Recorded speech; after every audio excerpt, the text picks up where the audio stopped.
Well, thank you, Maine. Graham Platner won the Democratic Senate nomination in Maine. That's where we're starting the 7 from the Washington Post. I'm Hannah Jewell. It's Wednesday, June 10th. Let's get you caught up with today's 7 stories. Platner easily defeated Maine Governor Janet Mills to secure the Democratic nomination for Senate. With 81% of ballots counted, he was leading with 72% of the vote. Mills, the choice of party leaders, ended her campaign weeks ago after it was clear she wasn't gaining enough support. The Senate race in Maine will be one of the most significant in November's midterms. It represents Democrats' best chance to oust longtime Republican Senator Susan Collins as the party attempts to win back control of the Senate. Hanging over the race, though, is a series of troubling revelations about Platner's past, including allegations that he sent sexually explicit texts to women while married. At his victory speech last night, he told supporters that people can change. I've made mistakes in my life, mistakes that I regret, that I live with, and that I continue to learn from. And I'm still far from perfect. But every day, I wake up and I try to be a little bit better and a little bit kinder than I was the day before. Meanwhile, in South Carolina, Congresswoman Nancy Mace, once a rising star of Republican politics, suffered an embarrassing defeat. She came 5th in the state's Republican gubernatorial primary, according to unofficial returns, even losing her home county and district. She spoke to supporters after her loss. This is a spiritual battle between good and between evil. This is a fight between those who protect predators amongst us and those that will fight against them and put them in jail. Mace endorsed her Republican primary opponent, Alan Wilson, for governor, and has not said what her next political move will be. The U.S. launched new strikes on Iran after the downing of an American helicopter. That's number 2. On Monday, a helicopter carrying 2 U.S. soldiers was downed near the Strait of Hormuz. President Trump said the crew members were fine, but he added that the U.S. must, of necessity, respond to this attack. Yesterday evening, he did. U.S. officials said the military had completed self-defense strikes at Trump's direction in response to the downing of the helicopter.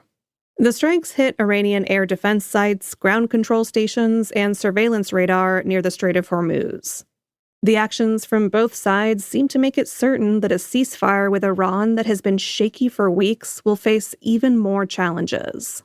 Last night, Trump appeared to defend the strikes by posting a clip from the West Wing in which President Jed Bartlet questions the virtue of a proportional military response. Let the word ring forth from this time and this place, gentlemen. You kill an American, any American, we don't come back with a proportional response. We come back with total disaster. This morning, Iran launched retaliatory attacks.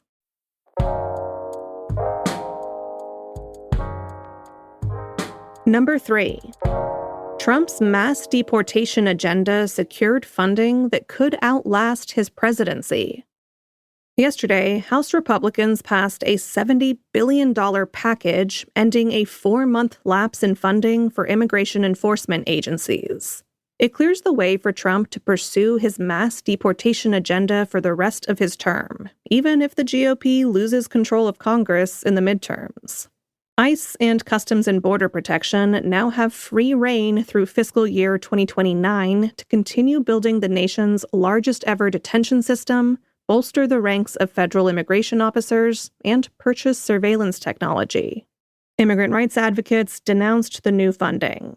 Some said it would give ICE and CBP unbridled authority to push through Trump's mass deportation campaign, even as polling shows the public has soured on the aggressive tactics being deployed. Number 4. Officials laid out an aggressive timeline to build Trump's triumphal arch. This arch would be the president's most significant change to Washington, D.C.'s skyline, looming 250 feet over Memorial Circle. That's a traffic roundabout near Arlington National Cemetery. Trump is not planning to seek authorization for the project from Congress. And according to National Park Service documents, the administration has plans to complete it within 2 to 3 years, potentially before Trump's term is over. To do that would require a timeline that construction experts say is unusually aggressive for a non-emergency project. The planning documents envision 20 hours per day of construction year-round. And the arch would be built with concrete clad in granite rather than natural stone like other monuments. To build it will also require the use of large cranes in the flight path of Reagan National Airport. The FAA has said it is reviewing whether the arch's planned height would present risks to planes transiting the area. Scientists are concerned about a cold blob of ocean in the North Atlantic. That's our fifth story. Oceans are warming around the planet. But to the east of Newfoundland, unusually cool waters have been lingering for the last year. If this cool blob persists, it could signal that a key ocean current, the AMOC, is weakening. If that current collapses, a massive cooling could occur in the northern hemisphere with a warming to the south. Sea levels could rise in some areas, and seasons could flip in others. In Iceland, a collapse of the AMOC is considered a national security risk, since it would send winter temperatures plunging to minus 50 degrees Fahrenheit. This cold blob has trended on social media in the last week, thanks to fears of such a doomsday scenario. But it's not clear what the blob means just yet for the future of the AMOC.